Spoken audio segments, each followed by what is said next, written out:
Hello guys के छ आज चाहिँ म गाउँतिर छु हैन। आज म गाउँतिर छु।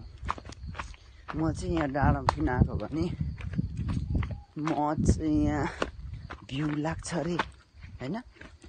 हुसीहरू पुरै सर झरेको देख्छ अरे, त्यही हेरेर आएको हैन गाइज।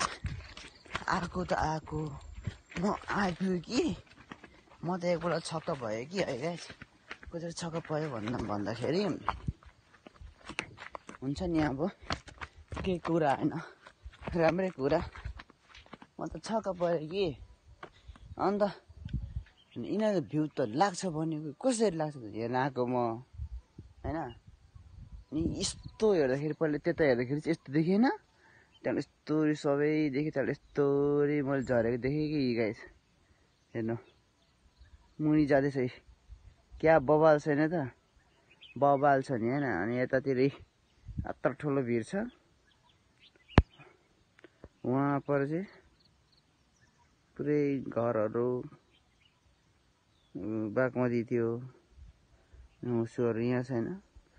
त्यहाँबाट कि त्यहाँ सबै अझ डुम्म छ, त्यहाँबाट गए अनि म चाहिँ ओहो हो रहेछ भनेर आएको त।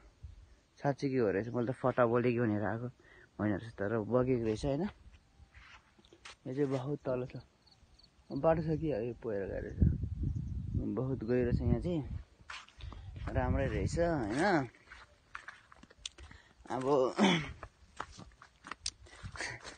के भन्नु, देख्यो मजा आयो हैन। अब आज त आकाश पनि यस्तो भइरहेछ कि फाटेर रहेछ। म चाहिँ छ्याप्प लाएर अहिले मैले देखाउनु भयो जस्तै तपाईँहरूलाई अहिले यस्तो छ, यो वहाँबाट आइरहेछ, वहाँबाट आइरहेछ यता, अनि यताबाट सुलुलुलु अघि ठाउँबाट सट्ट झरे हैन। अनि अझ स्कुलको डाँडाबाट हेऱ्यो भने त छुट्टै मजा आउँछ हैन गाइस। अब म चाहिँ यहाँबाट चल्दिन लाग्यो, अब भेटौँला फेरि पछि भेटौँला तपाईँहरूसँग। Bye bye, see you tomorrow. मेरो भिडियो कस्तो लागेको छ भने लाइक सब्सक्राइब गरिदिनु होला, कमेन्ट पनि गर्नु होला। धन्यवाद।